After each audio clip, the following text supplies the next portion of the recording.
Francisco Javier Quirós. Déjame preguntarte, profesor Jesús López Almejo, ¿cómo entiendes que en medio de la pandemia tengamos estas manifestaciones multitudinarias por la muerte de un hombre negro a manos de un oficial de policía blanco, pero también el vandalismo?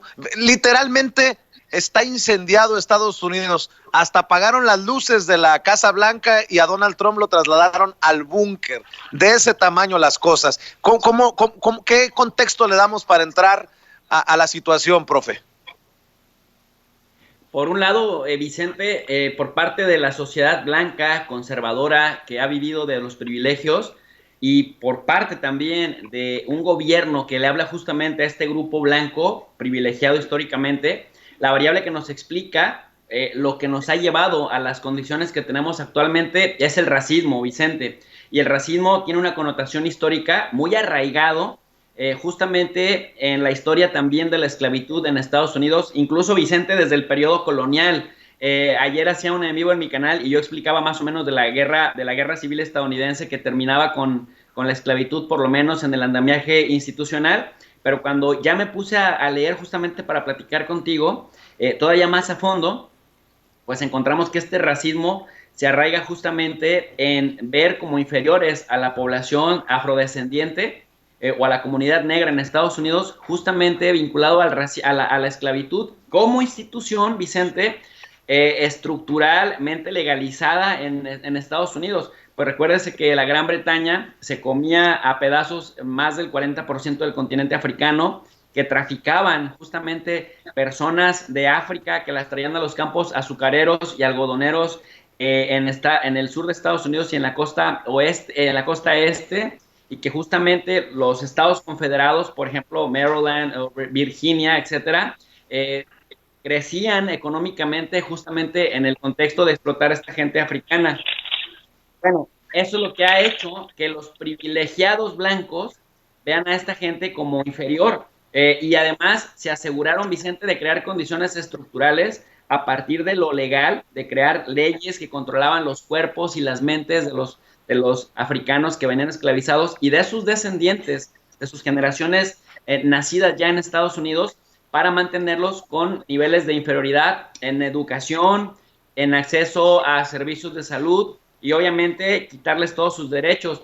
Fíjate, estaba yo revisando, Vicente, si en la Constitución Política de Estados Unidos, en las enmiendas constitucionales, estaba la palabra esclavitud, y me encontré con que la palabra esclavitud fue intencionalmente excluida de la Constitución justamente para venderla como una cuestión progresista. Sin embargo, de manera escondida está un concepto que son el compromiso de las 3/5 partes. En la cláusula del artículo 1, la sección 2 del párrafo 3, se estipula que las personas esclavizadas, en este caso los negros o los afrodescendientes, iban a ser contabilizadas con los fines de 3/5 partes de una persona blanca o libre para, de alguna manera, aumentar su representación política. Pero imagínate, ya desde la Constitución, básicamente se habla de que estas comunidades son inferiores a los blancos, y aunque posteriormente, después de la guerra civil que tuvo lugar en Estados Unidos entre 1861 y 1865, se abolió legalmente la esclavitud, esta ley de los esclavos fugitivos de 1850,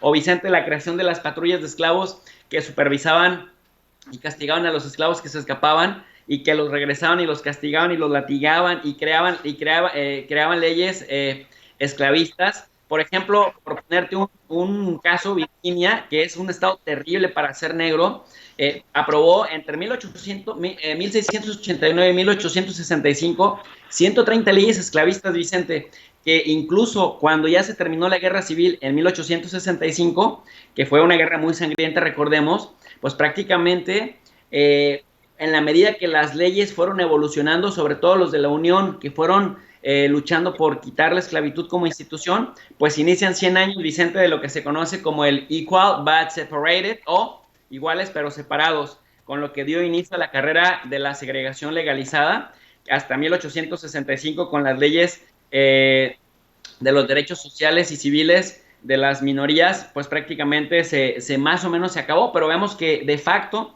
pues la brutalidad policíaca responde a esto. Ahora, tú me preguntas, oye, ¿y los disturbios y los hackeos y las respuestas violentas? Pues ya lo decía el reverendo Martin Luther King, que los disturbios eran la respuesta de los sin voz, de los ignorados, Vicente. ¿Qué está pasando? ¿Cómo ves la situación, por ejemplo, Toño, tú en Chicago?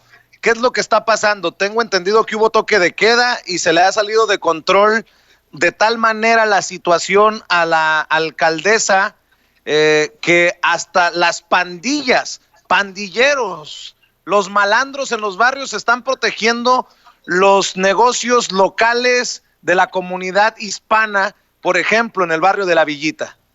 Así es, Vicente. Tenemos que no queremos dar a conocer obviamente el nombre de las pandillas, pero varios videos en los que se muestra cómo es que personajes ahí en La Villita le exigen a las personas que intentaban realizar algún tipo de saqueo en las tiendas que en este barrio no se puede, y les advierten que en todo caso les pueden incluso disparar. Sí, la situación se salió de control. Yo te voy a ser extremadamente honesto y saludo a los integrantes de este panel, a mi querido Ricardo, al profesor López Almejo y a Javier Quirós.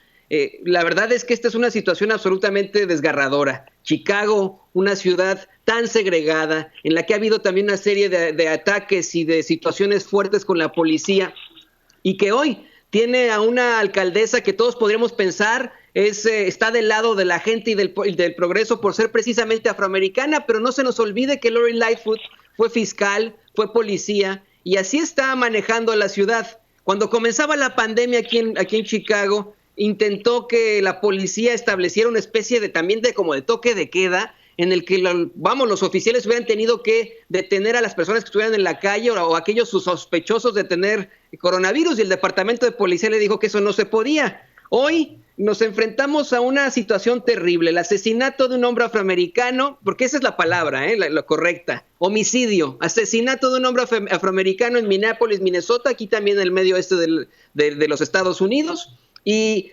está ocurriendo que la gente sale en los miles, ahí donde David está poniendo las imágenes, miles a manifestarse ante esto. Desafortunadamente siempre hay quienes intentan aprovecharse de las marchas para el saqueo, pero hoy me daba cuenta con otros compañeros periodistas independientes aquí en los Estados Unidos que lo importante es dar a conocer todo el dato. Es decir, que el oficial responsable se llama Derek Chauvin, y que si en estos momentos nos estamos enfrentando, por ejemplo, en Chicago, ya a 2 toques de queda las 2 últimas noches, es por culpa de la policía. Es de esa policía represora, de esa policía que lo tenemos que decir con todas sus letras, definitivamente racista. En muchos sitios de la Unión Americana, que lo ha sido aquí en Chicago incluso, y que nos hemos enfrentado a una serie de problemáticas por esto, porque es más que evidente, y disculpe la especulación, pero es más que evidente que se tiene la idea que este país es solamente para los hombres blancos, heterosexuales, mayores de 30 años, y el resto de nosotros, las personas que somos parte de alguna minoría para ellos, las personas con algún otro tipo de situación sexual, las mujeres, para ellos no cuentan estas personas, pero sí contamos, somos los que estamos saliendo en los muchos. Anoche protestaban en las calles de Chicago, pues muchísimas personas, yo veía hasta sacerdotes, imanes, rabinos, veíamos por supuesto a jóvenes exagerando esta preocupación que tienen, si ustedes lo quieren ver así, pero también exponiéndose a la pandemia. Claro que llegan estos disturbios y nos tenemos que enfrentar a esta situación. Y en Indiana, Ricardo, me decías que cerraron incluso Indiana y el estado de Illinois están pegados, o sea, Chicago está muy cercano a Indiana, Ricardo vive en Indiana, pero me decías que cerraron el acceso entre ambos estados. Así es, Vicente. Bueno, esto por la preocupación de la violencia ante estas protestas, los saqueos. El alcalde de la ciudad de Hammond, Indiana, manda un comunicado donde incluso ya hace valer este punto del toque de queda, así como muchas de los suburbios, muchas de las ciudades del estado de Illinois lo han hecho, hacer un toque de queda a tempranas horas de la noche, aproximadamente a las 9 de la noche hasta las 6 de la mañana, esto hasta próximo aviso. El estado de Indiana, pues en este caso con la ciudad de Hammond en particular, pues mandan este comunicado donde dicen que van a estar cerrando la frontera, van a tener bloqueado con carros de policías, sobre todo para evitar este tipo de saqueos, este tipo de cruce de estas personas que por una parte buscan protestar, pero desgraciadamente muchos también se están yendo por el lado del saqueo. Obviamente también hay algunas excepciones, sobre todo para trabajadores, para personas que están en alguna emergencia, para periodistas y demás. Sí hay excepciones para el cruce entre estado y estado. Esto se da por el acceso de la calle, porque hay que recordar que sí se puede ingresar al área interestatal por carretera, pero también se puede ingresar por las calles. Esto en respuesta y sobre todo en reacción de los saqueos que se están llevando a cabo en la ciudad de Calumet City, Illinois, Vicente, donde pues muchas personas tomaron por pretexto esto de las protestas e hicieron pues muchos saqueos a negocios pequeños. En una Calumet City, para darle contexto a nuestra gente, que ya está bastante golpeada por la pobreza, bastante golpeada por pues el desinterés de inversionistas y del gobierno de realzar esta ciudad. Lo que a mí me queda a dar a entender de que muchos negocios, incluso pues a pesar de que ya mandan un comunicado que van a cerrar hasta próximo aviso, quién sabe si lo vuelvan a hacer en algún momento en el futuro. Yo creo que estos negocios permanecerán cerrados permanentemente, lo que no ayuda a la economía de ciudades tan ya golpeadas por la pobreza. Del medio oeste de Estados Unidos a la costa oeste, a Los Ángeles, California. Me mandabas fotografías, Francisco Javier Quirós, que estabas ahí, en el centro de la ciudad de Los Ángeles, el epicentro de estas protestas, de estos incendios, de este vandalismo. Definitivamente nos tiene que hacer recordar aquellos disturbios de Rodney King y cómo encendieron a toda una ciudad. Todavía los recuerdo, y también con aquellos campeonatos de los Lakers que muchos aprovecharon para también prenderle fuego a Los Ángeles. ¿Qué es lo que te ha tocado ver? ¿Qué es lo que te ha tocado presenciar, Francisco Javier Quirós? Bueno, Vicente, primero déjame decirte que hay diferentes puntos de vista cómo ver esto. Primero, cómo lo ve el gobierno. Segundo, cómo lo ven las personas que se manifiestan. Y tercero, como lo vi yo. Y te voy a decir por qué razón, porque cuando hablamos por teléfono decidí salirme a cubrir lo que estaba pasando en la ciudad en el transcurso de la noche. Me refiero en específico al día sábado, que se centralizó, vamos a decir, en la parte del centro de Los Ángeles y un poco hacia el oeste, donde es un área de ricos, un área donde la gente es americana, gente blanca, vamos a llamarlo así, que es el distrito de Fairfax, y pegadito a Beverly Hills, donde también se brincaron a Beverly Hills. La pregunta que yo me hacía es, oye, ¿por qué no lo hicieron en el sur centro de Los Ángeles, donde se encuentra la mayoría de las personas afroamericanas, vamos a llamarlo así, ¿no? Entonces, ¿por qué razón hacia el oeste y por qué razón en estas áreas, donde estaban cerca de un centro comercial muy famoso, donde va mucha gente americana, inclusive está el Canal 2 ahí mismo? Entonces, eso fue lo que me llamó la atención. En el parque donde empezaron, tenían botellas de agua y tenían todo muy organizado como para que empezara en ese lugar sin ningún problema. Se fueron sobre una avenida que se llama Melrose, donde empezaron a causar los primeros daños en empezar a romper las ventanas. Cuando empezaron a romper las ventanas, empezaron a robar. Bajaron por una avenida que se llama La Ciénega hasta que toparon con la policía y empezaron a entrar en las tiendas de renombre. Lo que te estoy diciendo es que empezaron a hacer un círculo, o vamos a decir un cuadro, para regresar al mismo punto donde empezaron. Lo interesante de aquí que pasó en el sábado es que había cierto grupo de personas que se rumora o se dice que vienen de afuera del estado, que los vinieron a traer aquí en carros rentados. Bueno, entre el sábado y el domingo, lo que descubrí, lo que vimos y todos los noticieros lo sacaron, es que los automóviles traían las placas cubiertas. A mí me tocó ver personalmente que se me pararon enfrente 3 carros, eran las casi 2 de la mañana, y empezaron a bajarse gente corriendo.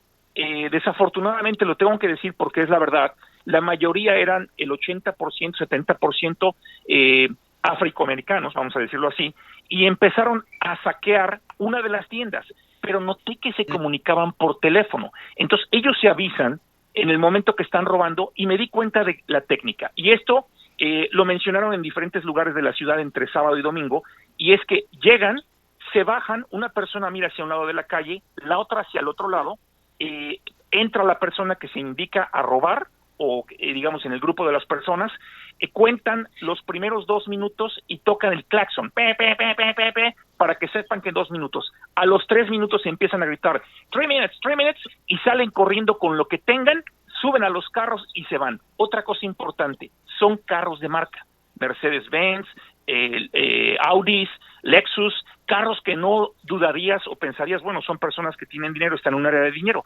Pero fue muy interesante ver cómo trabajaban. Lo que me llamó la atención es que la policía, en la ciudad, por ejemplo, de Long Beach, que hoy a las 4 de la tarde van a poner toque de queda.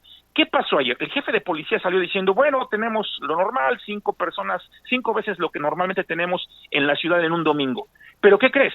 Los canales estaban transmitiendo y le dicen, bueno, tal vez usted no está viendo la televisión, pero ahorita en este momento están saqueando todas las tiendas de Long Beach. Y se veía la gente por cientos entrar en las tiendas, robar todo, y después se tuvo que salir a decir, bueno, pasó eso, no tenía una televisión cerca, pero me llamó la atención que para eso ya eran las 9 de la noche. La pregunta aquí es, el sábado, el gobernador y también el alcalde de Los Ángeles pidieron a la Guardia Nacional.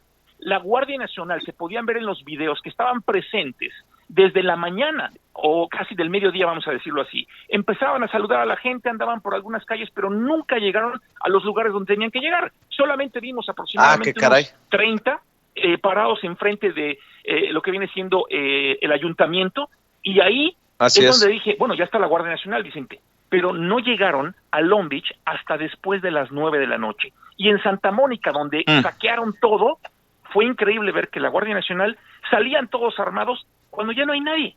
Cuando ya no hay nadie. Esto lo pueden verificar en cualquier página de internet. Dime. Esto es interesante para el análisis, profesor Jesús López Almejo, porque ya no son las manifestaciones en los guetos. No solamente las manifestaciones son en los barrios desplazados, marginados, sino se dan en el centro de Chicago, en la zona más exclusiva, más costosa, así como nos está reportando también Francisco Javier Quirós en el caso de Los Ángeles. ¿Qué te deja esto? Mira, Vicente, estaba yo escuchando con atención a mis colegas y aunado a lo que he estado también documentando por mi cuenta, esto que está pasando es, decíamos hace un momento, la consecuencia más no la causa. Y si a esto le agregamos una reflexión general en cuanto a que yo decía hace un momento que hace siglos se crearon leyes esclavistas con el propósito de controlar a la población esclava, proteger los intereses de los propietarios de esclavos, marcar una gran diferencia entre quién era quién estaba para mandar y quién estaba para servir. Estas leyes que tenían controles, Vicente, de castigos crueles sobre los cuerpos negros y sobre las vidas negras y sobre la mente de los negros, en donde la gente blanca incluso se preguntaba, sobre todo los conservadores cristianos evangelistas, si los negros tenían alma. Luego entonces, si no tenían alma, se les podía punir, se les podía castigar en el mismo nivel que a los animales. En ese orden de ideas, yo decía que cuando viene la guerra civil, que fue muy sangrienta, y que con ella se acaba la institución de la esclavitud, que generaba mucha riqueza, o sea, que además el racismo iba más allá de mera ideología, sino que tenía un fin pragmático, que era consolidar las empresas algodoneras, azucareras y algunas otras, y que además le servía, por ejemplo, a la banca nacional o internacional, justamente para lucrar con estas ganancias económicas, con estos excedentes de capital que les daba la esclavitud. Bueno, en ese contexto, cuando ya viene la guerra civil, Vicente, y viene el periodo que se conoce como de reconstrucción, tanto estados como municipios o condados van a trabajar para restablecer o asegurar la jerarquía racial legal y promulgan unas leyes que se conocen como Jim Crow, que imponen la segregación racial y la persecución, la privación política, la explotación social, la explotación económica, la violencia y el sometimiento general de personas de ascendencia africana hasta 1960. Vicente, tú recordarás cuando hiciste tu documental de una injusticia olvidada, que fue además buenísimo y que te lo sigo aplaudiendo, que incluso llegó a haber letreros todavía en buena parte del siglo XX, en donde se decía prohibida la entrada a perros, a mexicanos y a negros y a judíos. Entonces, esto te habla de cómo esta estructura legal también caló profundo en la ideología y retroalimentó a la ideología de este sector privilegiado que hoy en día sale a dar el grito en el cielo y sale a condenar estos disturbios que sin duda no le convienen a nadie, pero el presidente Vicente, que es la institución más importante de este país, llamado la principal democracia del mundo occidental o del mundo libre, lejos de ser ecuánime, lejos de ser un presidente que se preocupe por procurar la coexistencia pacífica, sale y llama a decir que se va a arrestar a la gente, que se les va a procesar, que deben ir a la cárcel por periodos largos y que lo que van a hacer con esta gente, con estos manifestantes, es algo nunca antes visto en la historia de Estados Unidos. Entonces, pues, bueno, y además les llamas escoria a los alborotadores y bla, bla, bla, y que Minnesota es el hazme reír del mundo. Vicente, esto contribuye muy poco en cambiar los ánimos porque finalmente es nuevamente la historia que está hablando y que justamente esta población oprimida, a la cual se le crearon condiciones estructurales de opresión y de sometimiento y para subdesarrollarlos dentro de Estados Unidos, pues obviamente cuando el presidente sale y retoma estas ideas que nos recuerdan a el contenido de las leyes esclavistas justamente para someter el cuerpo y someter la mente de este sector de la población, nos habla de que el tema tiene cuerda para rato. O sea, en otras palabras, esta olla express que truena, no te sorprende, no lo avalamos, pero obviamente no sorprende que haya ocurrido lo que ha ocurrido por la historia que nos estás planteando. Así es, querido Vicente, han estirado tanto la cuerda de tal suerte que si nosotros leemos una nota de Estados Unidos de brutalidad policíaca de 1950, de 1960, del año 2000, del año 2010 o del año 2020, lo único que tenemos que observar es que cambiaríamos de nombre del policía opresor blanco y del negro sometido. Pero la historia, la estructura de la historia y de la dinámica es prácticamente la misma, en donde se le violan varios procesos. Primero, por el estereotipo del racial profile o del perfil racial, ya se le presupone culpable. En segundo lugar, entonces se viola la presunción de la inocencia y se le puede someter casi porque el individuo le exige al policía que le respete un tercer elemento que es el debido proceso para el arresto, o que de pronto los policías blancos llegan a los domicilios de los afrodescendientes o de los negros, llegan y a veces sin un orden de un juez hacen un cateo, si el negro se pone a cuestionar, entonces lo agarran, lo someten, y los jueces tienden a fallar generalmente en contra del detenido, del presunto culpable. Por lo tanto, entonces ya se violan el debido proceso, que sería inviolable en una democracia de instituciones sólidas.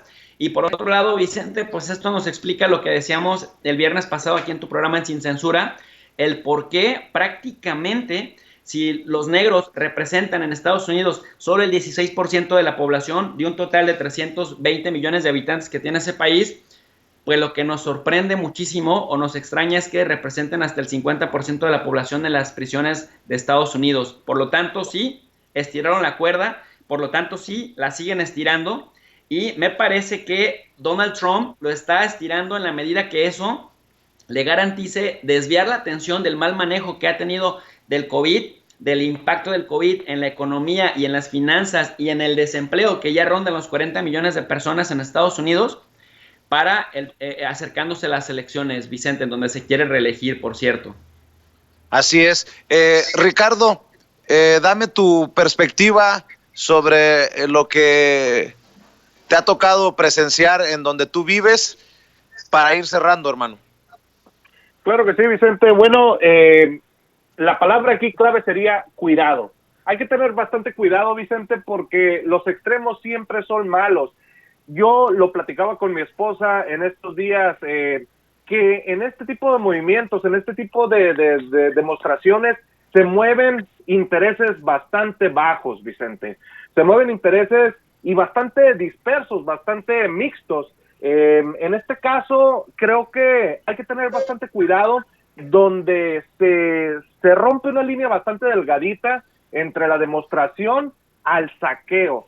Eso, una cosa es, estás en todo tu derecho, estás ejercitando tu primer derecho a la enmienda de este país, sin embargo, el otro ya es un crimen. Ahora, entender de que, bueno, la policía está en un momento bastante estresante, también en este caso. Si vas a las calles es buscando problemas, tristemente así es la cosa, lo han externado incluso también activistas de la parte de la ciudad de Chicago, Vicente, donde se dice, si realmente quieres hacer un cambio, empieza por tu cuadra, empieza con algo sencillo, empieza con algo que puedas hacer, y de ahí se va transformando el asunto, pero no formes parte de esta bola de saqueadores, porque adivina qué, eso se va a tener que pagar de alguna u otra manera con los impuestos de uno. Lo decía ayer la alcalde de la ciudad de Chicago, Lori Lightfoot, Vicente, que en este caso los que van a tener que reconstruir ciudades como Chicago va a tener que ser la misma gente de Chicago, así que hay que tomar conciencia en ese caso. Si uno sale con las ganas de querer dañar a alguien, hay que tener en mente que a lo mejor el que se está pegando el balazo en el pie es uno mismo. Así que, pues a la gente sobre todo que está furiosa por lo que está pasando en este momento, sí, yo creo que no hay ninguna persona, incluso de los extremos, que pueda decir lo que hizo este oficial estuvo bien. No me ha tocado platicar con ninguna persona que diga esto estuvo correcto. Sin embargo, hay maneras, hay formas de hacerlo, y esperemos que estas maneras se mantengan dentro de lo justo, de lo sano, porque hay dueños de negocio hispanos que me parte el corazón, honestamente, escucharlos y verlos, Vicente, donde hay negocios que duraron años y años para construirse y ahora se ven dañados por esta bola de saqueos que es injusta y no le aportan absolutamente nada a la causa de la muerte de George Floyd. Ahora, hay que decirlo, Toño, voy contigo a Chicago. Mucho tiempo se ha pedido que sean las protestas pacíficas, las manifestaciones pacíficas, y pareciera que la sociedad estadounidense no ha escuchado. Ahora tenemos esto en las manos, una bola de fuego, ¿no? Así es, Vicente, yo concuerdo con el profesor López Almejo, creo que ha sido una eternidad de abuso sistemático y abuso racial en los Estados Unidos, y sin ningún afán de justificar a los saqueadores o generalizar a la policía en los Estados Unidos, sí quiero decir que esta es la responsabilidad de la sociedad. En efecto, hay disturbios, pero que no se nos olvide eso, y creo que es el discurso que debemos manejar como comunicadores. Estos disturbios sí tienen el rostro de una persona que se está metiendo a una tienda Nike en Michigan Avenue, aquí en Chicago, a robar y etcétera, pero tiene un trasfondo. Esa persona tal vez no tuvo esa educación que necesitaba. Aquí en Chicago se le relegó a los barrios del sur, a los barrios del oeste. Los alcaldes le quitaron cualquier tipo de actividad extracurricular en la escuela a la que él iba. Le quitaron cualquier tipo de situaciones que necesitaba para poderse formar. No se ha apoyado de ninguna forma la affirmative action. Y sigan criticándolo en las clases altas de los Estados Unidos. Creo que esta es responsabilidad nuestra como sociedad y de verdad tenemos que decirlo siempre con nombre y apellido. El responsable de esto es Derek Chauvin, exoficial de policía. El responsable de esto es el Departamento de Policía de Minneapolis, Minnesota. Los responsables están ahí y los responsables tienen que pagar las cuentas, tienen que servir a la justicia. Francisco Javier Quiroz, voy a Los Ángeles, California. Tú cierras con tus comentarios, con tu reporte, con lo que ves, con lo que escuchas, con lo que has presenciado, porque has estado ahí en el ojo del huracán. Vicente, lo que noté es que la falta de policías para cubrir la ciudad es impresionante en un caso como el que se presentó. Y te lo digo por esto. En Los Ángeles, en lo que viene siendo la ciudad de Los Ángeles, no el condado, hay 4 millones de personas y solamente hay 9,000 policías, incluyendo detectives. Entonces, calcula cómo van a poder controlar esta situación que se llevó a cabo. Yo pude ver cómo una caja fuerte la sacaron de una compañía de alcohol, vamos a decirlo, de una tienda donde vende el alcohol, gigante. La policía, este video seguramente lo vas a ver un poco más tarde contigo, y si lo puedes utilizar para otro día te vas a dar cuenta cómo llegó la policía. Después quitó a toda la gente, pero no arrestaron a nadie. Volvió a regresar la gente a seguir robando, al menos de 15 minutos, y hasta casi una hora después volvió a pasar la policía, pero solamente en grupo, los espantaron y no volvieron a regresar. A la hora siguiente volvieron a regresar y solamente entraron a la tienda, vieron si no había alguien más y se volvieron a ir. Entonces, realmente una situación como la que se vivió en el sábado y el domingo es un pánico, es un caos. La policía no estaba preparada, por esa razón pidieron la Guardia Nacional. La Guardia Nacional, estoy seguro que va a salir un poco más adelante en el transcurso de estos días. ¿Por qué razón no actuó antes? Porque los dueños de negocios, como lo dijo el jefe de policía, es por cientos de millones de dólares los daños que ha habido. Y es verdad. ¿Y esto qué va a pasar? ¿Quién va a ser el culpable? ¿Quién va a ser el responsable? ¿Por qué la policía no se organizó? ¿Por qué no actuó de manera adecuada? Ya quieren hacer algo tiempo después, como en Long Beach, que van a poner a las 4 de la tarde, otra vez toque de queda. Ya no queda, fue un sábado, un domingo que mucha gente no está trabajando, pero no regresaron a trabajar, ahora regresaron a trabajar, veamos qué es lo que sucede en el día de hoy. Yo cierro con esto, Vicente, se dio estado de emergencia en Los Ángeles, se dio también que no se podían reunir de esa manera, era ilegal lo que estaban haciendo al empezar a hacer pues todos los daños. Se cree que son grupos de afuera. Hay un grupo inclusive que el gobierno de los Estados Unidos está tratando de ponerle cargos y decir que ahora los van a tomar como terroristas. No quiero mencionar los nombres porque realmente sería especular, pero lo que sí te puedo decir es que aquí en Los Ángeles, a pesar de la pandemia, la cantidad de los miles de personas que se reunieron, solamente como lo dijeron los grupos de supervisores de la ciudad, vamos a ver qué pasa en los próximos 14 días, si es que esas reuniones no traen consecuencias, porque mucha gente estaba sin máscaras. Y una cosa para cerrar, estaba viendo en uno de los programas que pasaron una imagen de cómo un policía, y esto lo vi en el Canal 4, cómo el policía arrestó a una persona, puso su cabeza en el suelo y le puso la rodilla en el cuello. Pasaron como 15 o 20 segundos y el policía que estaba agarrando de las manos para ponerle las esposas a este protestante, le movió inmediatamente la mano, la rodilla con la mano al otro policía, pero quedó en video. Entonces, ahí te das cuenta de que, a pesar de eso, y era un muchacho americano, cómo esta situación sigue pasando a pesar de este problema. Y ese video te lo voy a buscar y te lo voy a mandar para que lo veas, porque es muy interesante cómo esta situación pasa. Los Ángeles, veamos qué sucede en el día de hoy. El alcalde está hablando, cada quien de las ciudades está tratando de hablar. 398 arrestados el sábado, un muerto que no tenía nada que ver el domingo con pero estaba en el centro de Los Ángeles con la protesta.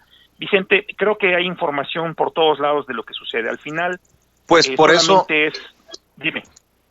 Pues por eso los invito para que, dependiendo de la información que surja, mañana nos volvamos a reunir y sigamos platicando de lo que vemos, de lo que somos testigos, para darle un panorama a la gente, no solamente en Estados Unidos, sino en México. ¿Cómo te encuentra la gente en redes sociales, Francisco Javier Quirós? Bueno, mira, me pueden encontrar con un nombre que se llama, como decías que yo daba el estado del tiempo, prácticamente se escribe THE, y luego, bueno, más bien te voy a decir como me lo dicen a mí, Kurosawa, porque es más fácil para que lo puedan reconocer de esa manera. Por cierto, déjame explicarlo para la gente que no me conoce. Mi apellido es Quirós, o sea, Q-U-I-R-O-Z, más agua, porque daba el estado del tiempo y siempre decía Kurosawa. Entonces fue por eso que me pusieron ese apodo de la familia, y desde ahí en Estados Unidos el decir las primeras 3 letras Q-U-I-R-O-Z no los pueden decir ni a mis propios hijos, porque significa una palabra al principio que puede ser ofensiva en inglés o hacia una cierta tendencia. Entonces, para quitar esa broma tuve que cambiar la manera en la que se escribe y lo puse como se puede escribir y leer, que es K-I-R-O-Z-A-W-A, en cualquiera de las redes sociales como Kurosawa. Así que no es problema eso, pero te agradezco, Vicente, que me hayas permitido hablar contigo, y sobre todo felicidades por esos 10 años. No me quito del corazón decírtelo otra vez más. Mañana te vuelvo a buscar, mi querido Quirozagua. No te preocupes. Ricardo, ¿cómo te encuentran en redes sociales a ti? Estamos bajo Ricardo Serrano SC Prod en Facebook y a través de Ricardo Serrano Prod en Instagram. Muy bien. Profe, despídete invitando a la gente a tu canal porque seguramente seguirás con el tema y seguirás iluminándonos con tus análisis. Vicente, te agradezco la oportunidad de promocionar el canal de Tu Profe de RI. Tu Profe de RI significa Relaciones Internacionales y estamos subiendo cursos de geopolítica y de relaciones internacionales para que la gente tenga más herramientas de análisis. Tu Profe de RI. Muchas gracias, Vicente. Gracias, profe, y te voy a estar molestando si es necesario en la noche y ahí te encargo que me tengas paciencia para que sigas apoyándonos con tus análisis. Un abrazo al profesor de Relaciones Internacionales, Jesús López Almejo. De ti todavía no me despido, mi querido Toño, porque no sé si ya lo tengamos. Vamos a ver si Ceci me consigue a Macalakesh y al Grompi en un programa maratónico que ha tenido de todo, de tocho morocho, como decimos.